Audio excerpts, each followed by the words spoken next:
Саламатсыздарбы? Мына биз Көктерек айлыга келдик. Мына үйдүн акыбалы тажиктар күйгүзүп салган. Урматтуу кыргыз эли, мына үйүбүзгө бүгүн экспертизалар келип, өзүбүздүн жерибизге өткөрдү. Мына үйүбүзгө келип, үйүбүздүн акыбалын көрүп турабыз. Мына көрсөңүздөр, урматтуу кыргыз кайрымдуу эли, бары жогубуз күйүп, мана бул 2 комнат баламдын жаңы келин алган элем, баламдын үйүдө полный күйүп иштеке калбаптыр. Мана бул жак өзүмдүн 5 комнат үйүм бар эле. Үйүмдөн иштеке калбаптыр. Ой, Кудай, кандай абзал болду.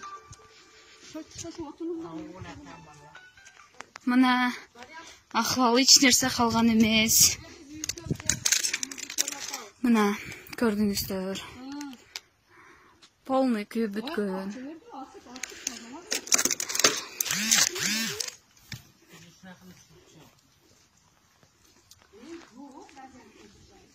Мына ачып тазалай бергиле. өзүңүздөр көргөндөй үйдө адам жашаган болбой калган.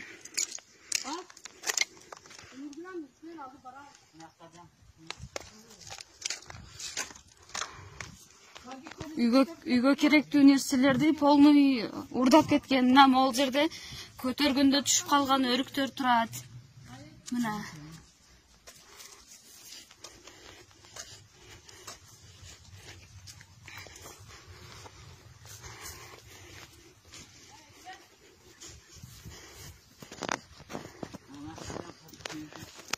Мына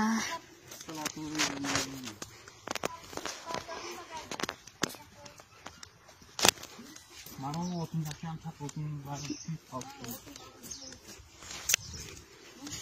Мына бул жер склад эле. Мына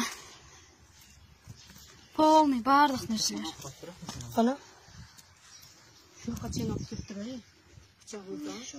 Керектүү нерселерди ачып, ичип, жегенин жеп, калган таштаган, күйгүзүп. Мына могул жер склад болчу, полный идиштер, баардык нерселер ушул жерде турчу. Эч нерсе калбаптыр. Кайрымдуу эли, эми сиздерден жардам сурайбыз. Көптү көрсөкөл болот дегендей эле бизге жардам бериңиздер. Жашаган эч кандай жерибиз жок. Жүрөбүз ушинтип көрүп.